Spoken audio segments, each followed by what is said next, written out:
Buckle up and get ready for a roller coaster ride of some tasteless humor, lots of heart, and radical truth with two scrappy chicks. Because adulting is hard, but we are thinking that laughing about it is just so much easier.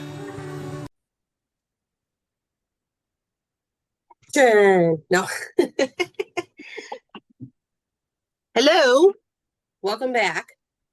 I'm going to do a little something different. A thank you. Start out positive. A thank you to my hairdresser, Wendi, who I have known since junior high and has done amazing things to my hair. And I am getting over a cold. And I warned her, but she said, still come, I'll do your hair. And I wore a mask, and we all were safe.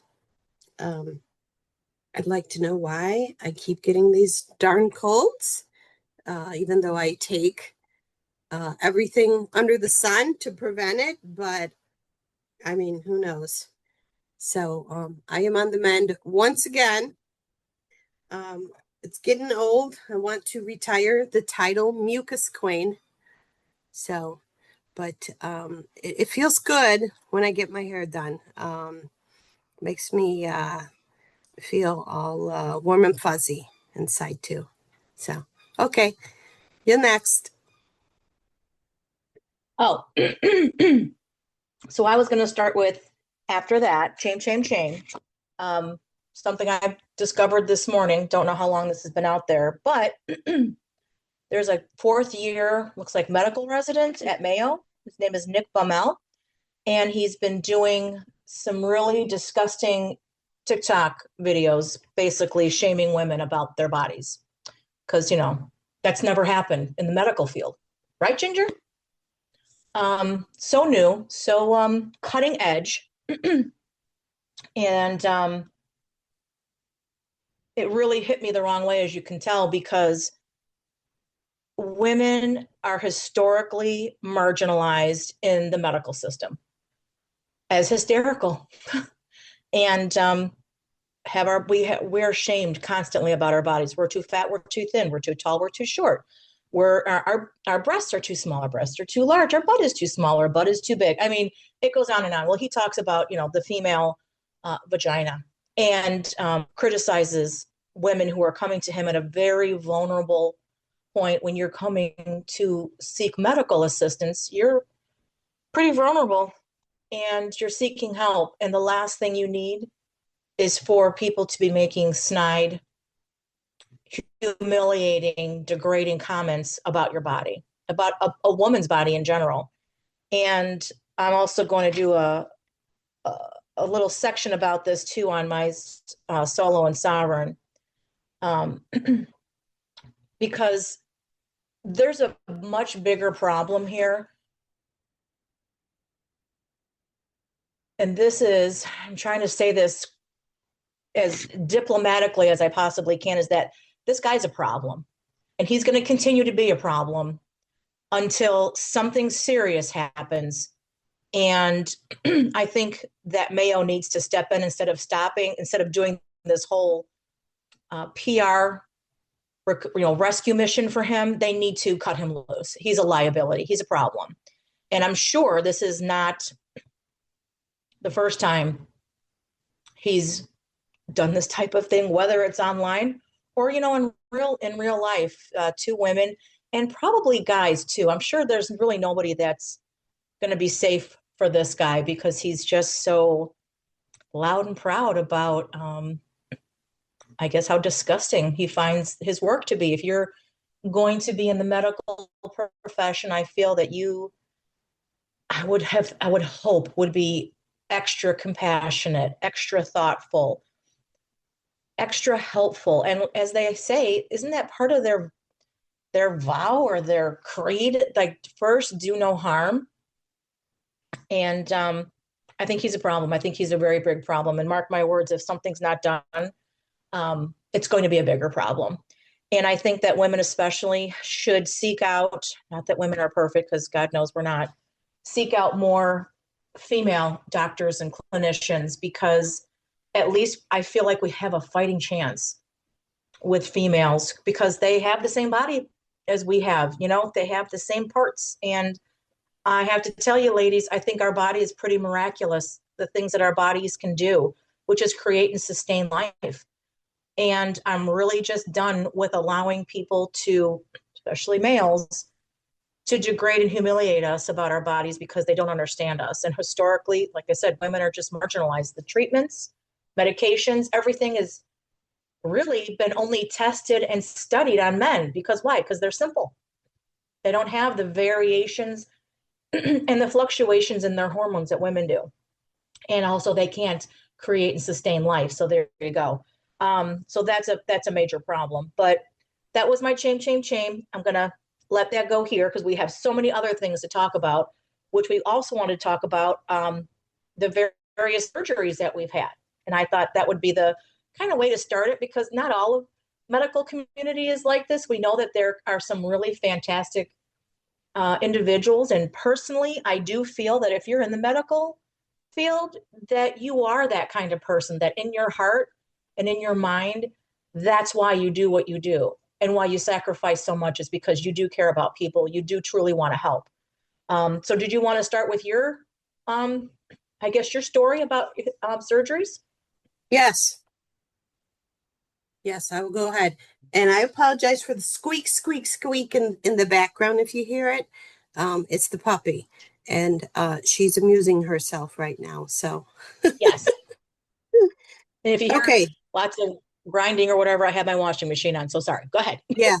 So, I think this was, I'm trying to think, when did I feel it? Might have been sixth grade. I felt on the back of my left knee like a lump, and it was like summertime. I think I was going into seventh grade, and I thought it was a mosquito bite, right? And you just think nothing of it because it wasn't bothering me or anything. But then my sister saw it and brought it to my mom's attention because it had to be the summer for me to be wearing shorts, right? Because if it was winter, nobody would have seen I would have been wearing pants. And then my mom's like, that's not a mosquito bite. So we went to our pediatrician, and I kept my pediatrician um, till I literally moved out of Des Plaines in my 20s because I just loved him so much. Dr. Morella, and I'm sure he's gone by now, but I loved him. And so we went to him, and he recommended um, the orthopedic that he used. My doctor had gotten a motorcycle accident, so that's who he went to for his issues. So went to the I don't want orthopedic, duh, and um, I know they did X-rays and all that, and they came back and said it was a cyst. It's like okay, and they're like, well, we can drain it, and I was just like, okay. And oh my God, I had both my parents there. And my dad's not good with that stuff. I'm surprised he stayed in the room. And even though they did a local for the pain, I was screaming my head off when they drained it. And then they said they had to monitor it, do a repeat visit and see if it came back. And they said if it keeps coming back, then they'll have to do surgery. And they called it a Baker's cyst. So sure enough, it came back. And it wasn't until my junior year of high school, so that was probably 1985, December, so right around Christmas.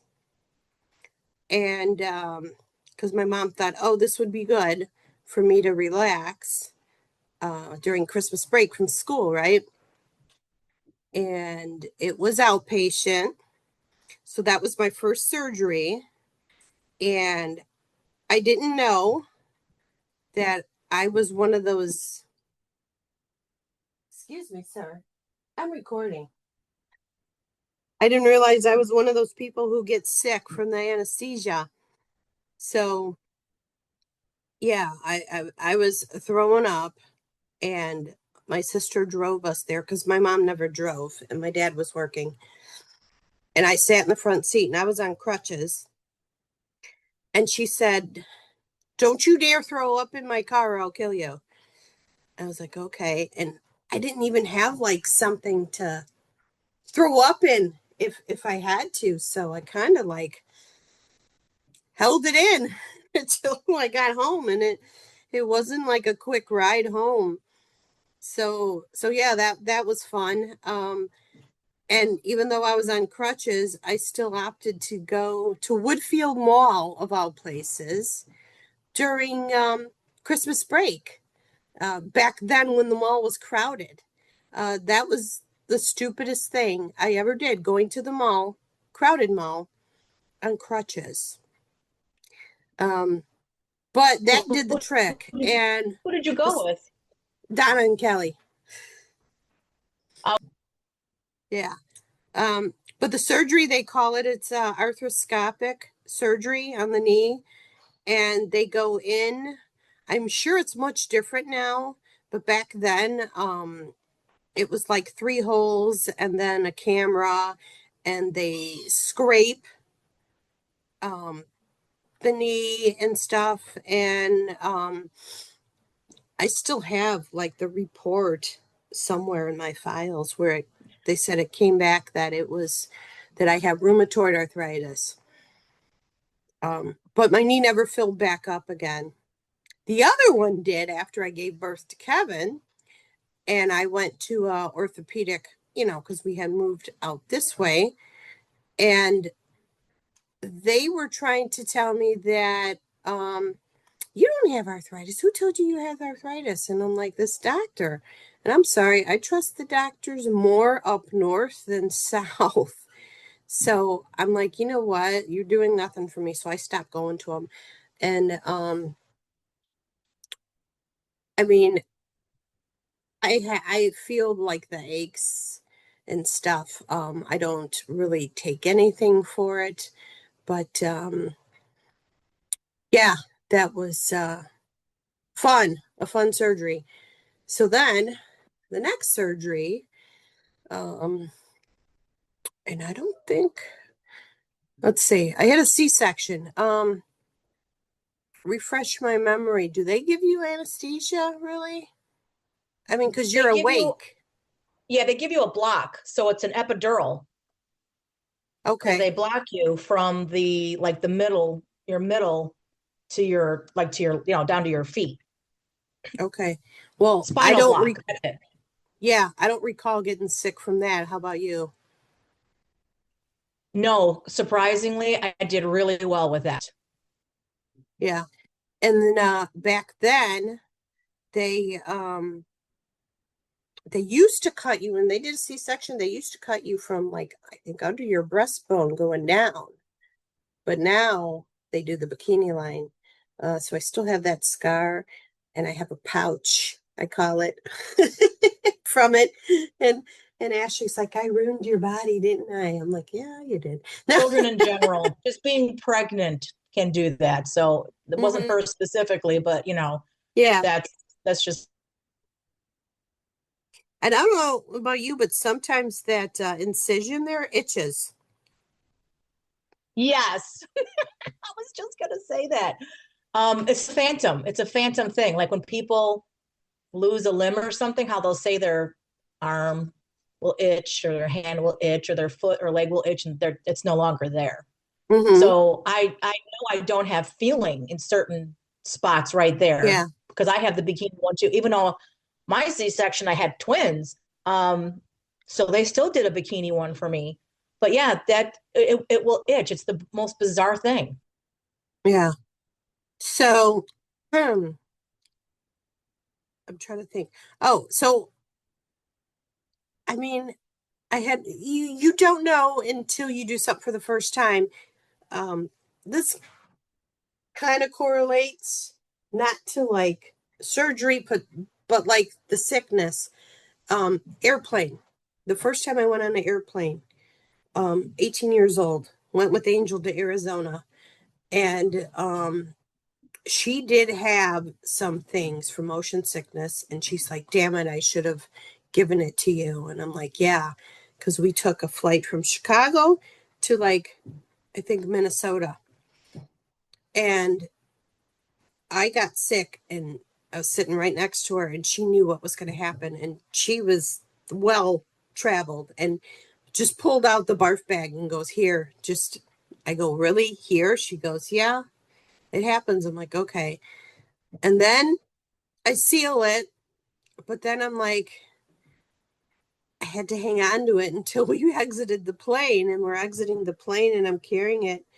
And I says, "I can't wait to get rid of this." I says, we boarded, we ate lunch and we boarded, and now we're exiting, and I'm carrying my lunch in the barf bag. And it was so funny. The lady in front of us walking started laughing so hard she almost fell down. So yeah, I was glad to get rid of that. And then we got on the next flight, and the first night while we're in Arizona, I was sicker than a pooch. And we were visiting a friend at college, and one of the girls is like, "Well, she shouldn't fly if she's gonna get sick." And I'm just like, "Dude, it was my first time. How was I to know?" So I thought that was rude. But I was Yeah, fine you're not going to the know. next day. And when we flew back, I think it was a neck patch that that Angel gave me, and then I was fine. So ever since then, I have to take Dramamine in order to Yeah, fly, and then I don't throw up. And I eat something light, and then I take the Dramamine. I'm fine. yeah. But I do remember something about getting motion sickness riding in the back seat. Well, and Um, that's interesting because I used to get a hella car sick when I was younger, but I never got sick in a boat. I still to this day have no problems with motion sickness, and I know I have no issues flying, hmm, which I am so surprised about.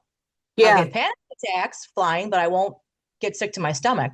So, Oh, when I was pregnant, we had a boat, and it was kind of rocky, and I got sick, and I threw up over the edge of the boat into the water.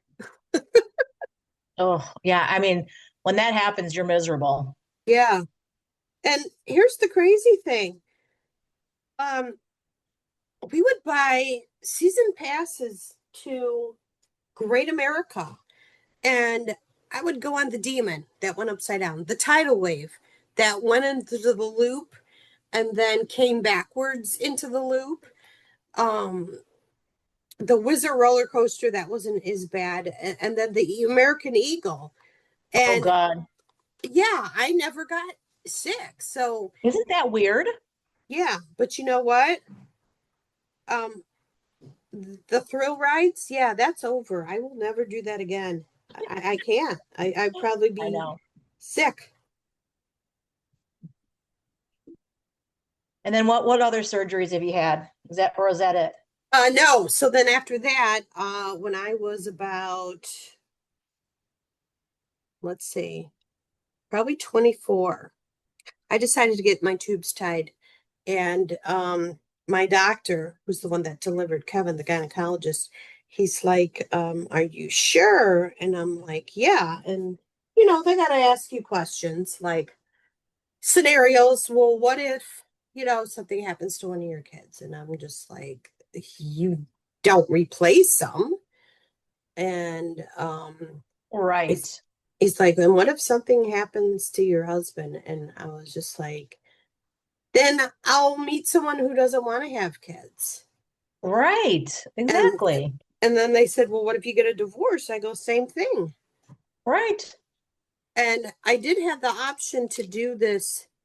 I don't remember its name, but it was like a band that you could use where it won't release eggs.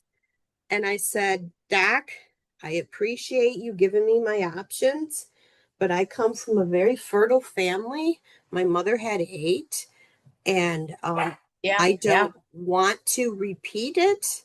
So let's go with the lower odds of this happening. So that's when I got, they call it tubes tied, but it's actually cauterizing your tubes. yeah. Tubal ligation.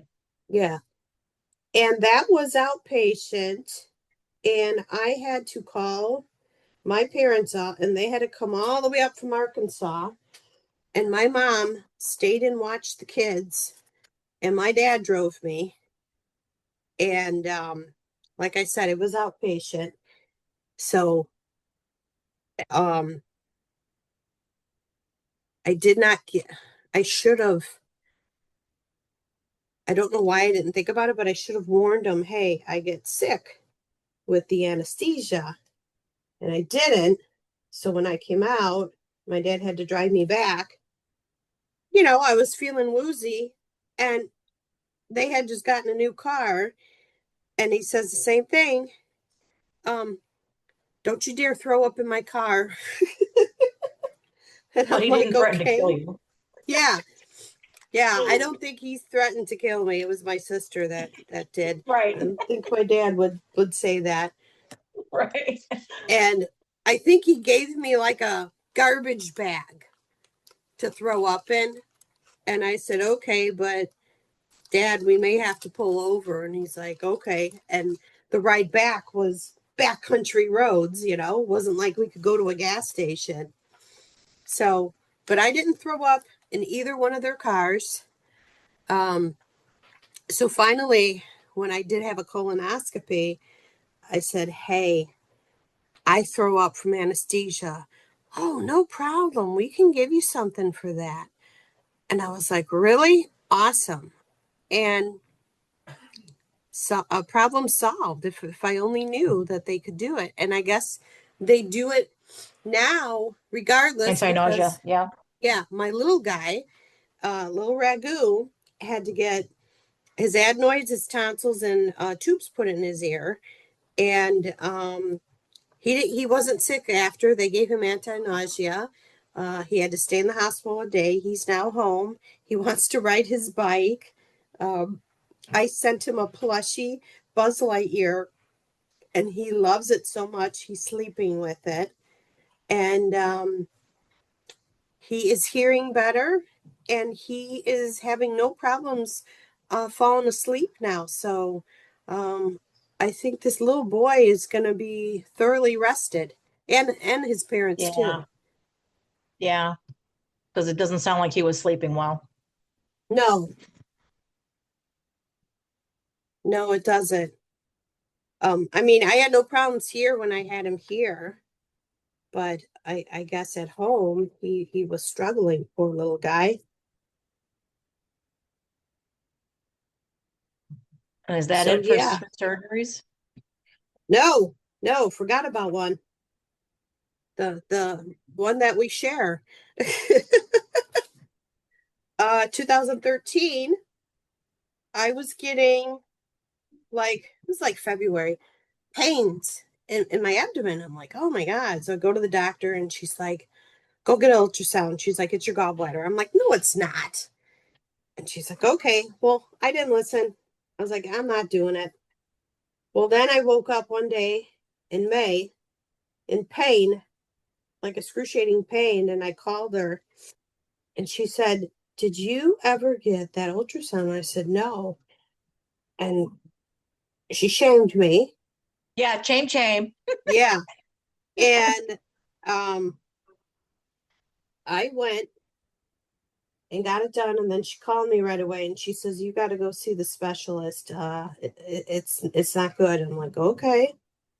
I went to the specialist and he said that it was too far gone, that normally they could do laser to break up the stones, but it was too far gone and it had to come out.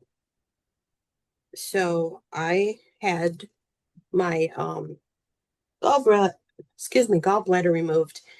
And I warned him about the uh pukey. So they gave me, I think it's Zofran that they give you. Yeah, yeah, So I wasn't sick afterwards. And of course, after every surgery, you got to take it easy.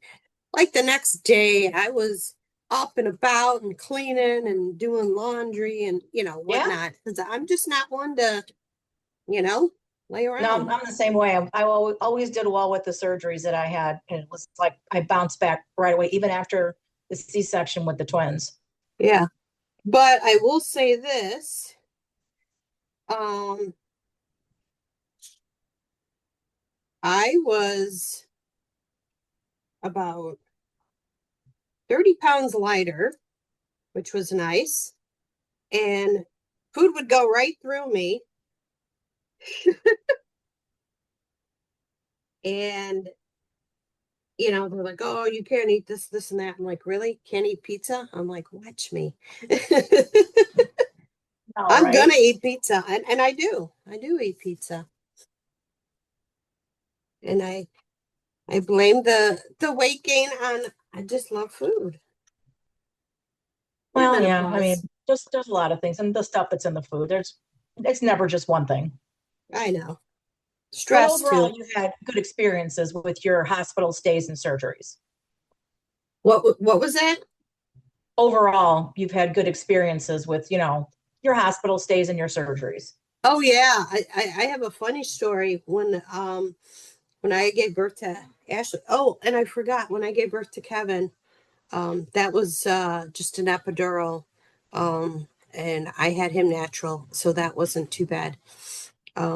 When I gave birth to Ashley, I shared a suite with a girl, and there was a bathtub in there that you could soak in. And my roommate um, wanted to take a bath, and she put bubbles in there. And she started calling me, oh my God, come in here. And I go, what? And I go in there, and like there's bubbles all over the place. And I'm like, oh my God. And we're both laughing, and we both had C-sections. And I'm like, oh my God, we can't laugh because it was pulling my stomach when I would laugh. I'm like, this is hilarious, but this is not good. I can't laugh. But that was funny that she did that. So, Yeah, my first surgery was when I had six teeth pulled when I was 13 because I was getting braces. And you had to have, I said my mouth was too small. And anybody who knows me knows I wouldn't say that my mouth was small. I kind of have a big mouth, at least verbally. Um, but I had to have wisdom teeth pulled, all four, and then two eye teeth. And that was interesting. And I was out for that one. And I woke up crying. And my dad was there with me. And when he came in, I was crying and he was like mad. He's like, well, what happened? Why is she crying? And they're like, well, if you're nervous before surgery and then you have the surgery, they go, you can wake up crying. Because they go, some people wake up laughing. That wasn't me. I was not laughing. Um, that was an interesting recovery, but pretty quick because, I was 13. I was a young kid. yeah, And then the next one wasn't until I had the twins and I was 26 when I had them. And that was really easy too. I mean, I did so well with anesthesia too. I didn't have any issues then. It wasn't until I had my gallbladder out because I started having gallbladder issues pretty much immediately after I had my twins. And the doctor said, because of hormones or whatever. Well, I've had digestive issues my whole life. So it actually tracked back to when I was a child and was given soy milk. So it kind of ruins your digestion, your digestive system, and it harms your liver too. So anyway, the only time that that I kind of felt nauseous was after my gallbladder surgery. And in recovery, the nurse came in. She was so nice, and she's like, "How do you feel? Do you feel any nausea or anything?" And I'm like, "Yeah, a little bit." And she goes, "Well, I have a little trick," because she didn't give me any medication. Obviously, I think if I was really nauseous, she probably would have done the Zofran. But she goes, "I have a little trick," and she used rubbing alcohol, those little individually wrapped like little alcohol pads. Hmm. And she goes, just dab it under your nose. And when you breathe it in, she goes, it just kind of short circuits that nausea feeling. And it worked. I mean, it worked like a charm. So that's what I did. And within like 5, 6 hours, I wasn't feeling nauseous. And you know what? I got to give props to our friend John, who's now with the Angels. He passed away not too long ago. He was the one that drove me there, stayed for me during surgery, and then came to see me in recovery. Because at that time, I wasn't talking to family or anything, and I was planning on going into surgery, taking myself there and going by myself. And I had a woman that I worked with. She goes, "You cannot go into a hospital and have surgery alone." She goes, "You have to have someone go with you." So he was a very good friend at that time, and he's the one that drove me and was there for me. So in recovery, he was my friend. So thank you, John. I hope he's resting in peace. He was a good friend. So that's kind of like a tip and trick with rubbing alcohol, and it actually does work. Worked for my daughter too when she would get morning sickness, or she had an upset stomach, might even been food poisoning, but that helped her with that too. And then I think that's all I had. Oh, yeah, because the gallbladder one. Now I don't think I really had like surgery. I had PRP, which is the plasma rich platelet or platelet rich plasma therapy that I had in both knees, which is really just an injection. They just kind of give you a local. And that went swimmingly well. So I no issues with that. No nausea, of course, because I really wasn't out. But yeah, that went really well. And I highly recommend it to anybody who's still, they have to do, x-rays of your knees to make sure that you've got, healthy cartilage. And then you also need to have a certain amount of platelets and everything. Otherwise, they can't do it, which I did not know that because one of my other friends wants to have the PRP done, but they said her platelets were low. So she's got to get her platelets up before they can do it. So thankfully, that's it. But I had really good experiences every time. And that's why I think I get so upset when I hear about these, even pre-doctors, these residents. Just, it's just sad that you have to be concerned about if you're going to be that person that's going to be a topic for ridicule on TikTok or another platform. It's really kind of disgusting. But anyway, um, overall, I have to say experiences have been really good. And like I said, I just think that the medical community at large are excellent, loving, compassionate, highly skilled people. And I thank them every single day for what they do because it is a very thankless job. And unfortunately, a few apples can definitely,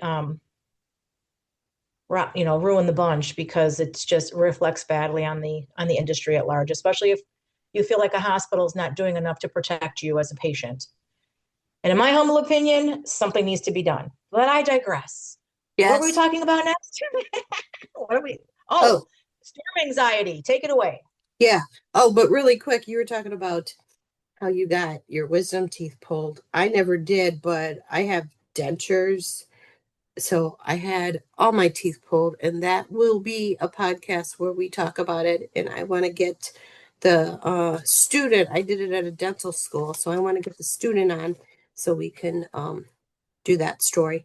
So Yeah. yeah, real quick, um, and we'll get more into it. Storm anxiety. So um, I think why I developed it is when I moved out here, moved to Will County first. Um, I'm now in the next county over and was told, oh, Will County is Tornado Alley. And I was like, oh, are you freaking kidding me? And then Plainfield had just had that bad tornado the year before. Mm-hmm. So it didn't help that um, the mistake number one would feed on my anxiety and made it worse. So, yeah, I have storm anxiety, and um, in coalition with the storm anxiety, I have IBS, so I will like pace and then I'll have to go to the bathroom. Um, I do have a basement and I will go down there and bring my tablet. Um, Used to have my Minky Moo with me, but she's no longer with us. But this last time it stormed Tuesday, um, you kept saying, "Hey, we're safe, we're protected," and I had my little Jesus statue, and got home. Later on, it did storm, but I was okay. I didn't feel the need. I had to go in the basement, which is an improvement. Um, and talked it out with my therapist. She's like, "What is it?" And I go, "Well, seeing what it has done, especially down south from us, the hail that this tornado produced, the winds." I go, "The fact I even seen a brick house, the brick was still standing, but the roof was totally gone. Brick fireplace was there. Roof was totally gone." And hearing there was fatalities, and I don't know if they didn't have a basement, um and the tornado, sucked them out and threw them around. I have no clue. But just the thought of that happening. I know houses can be replaced, vehicles can be replaced, people can't be replaced. So working on getting over, the fear of the tornado. And was watching.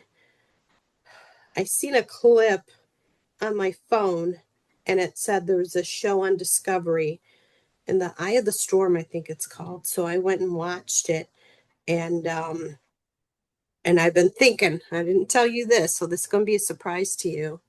And I've been thinking, you know, the exposure therapy, like I did with the car wash and other things. Maybe I should tag along with storm chasers. What do you think? Even I won't do that, but and I love the rain. I'm not frightened by storms. Um, because we just have different experiences, right? Different people, different Yeah, experiences. But I just feel like that's like tempting fate. That's like, sticking your middle finger up to fate. Do that. But if you feel like something like that would help you, then yes, I would support you 100%. yeah. So I'm going to mention it to my therapist. Of Yeah, course, I'm sure there's like, they don't want to get sued. So I'm sure there's like, you know, probably, right. Of course. Of course. precautions Sure. and stuff. Of But, course. maybe there would be a way to do it in a safe manner. Oh, I'm sure. They wouldn't do it if they didn't feel relatively safe. You know what I mean? Yeah. But so our time is coming to a real quick close here. How do you want to close it out? Um, Well, as we speak, we're Illinois, of course. So as we're speaking, we did have rain earlier. There's supposed to be more rain coming, potential storms. I think it's the worst of it's supposed to be south of us, and then behind that is supposed to be snow. I don't know how bad we're gonna get it, but Yeah, you never be know. be safe. Yeah. Yes. Be safe. Use your better judgment. Always have a plan. You do what you feel is best for you. You make a plan, make a decision on Yeah, what you're going to do. If something, you need to leave an area, or like you said, if you don't have a basement, get into your bathtub yeah, with a mattress. I've heard that works really well. yeah. And And then don't we'll talk more too about the storm thing, because we do want to talk to somebody who knows about how they go about assessing the Yes, prediction that they do. yes. Because right now, I mean, back in the day, yeah, we were advised, but now it's like it's a little bit too much. Hyper. So It's hyper. Yeah, hyper. It's hyper. So yeah. But anyway, till till next next time. time. We love our scrappy peeps. So thank you all for joining us and becoming part of our flock. So please like, subscribe, and share. And if you don't like us, unfortunately, yo mama. But if you do like us, we look forward to seeing you next time on Two Scrappy Chicks.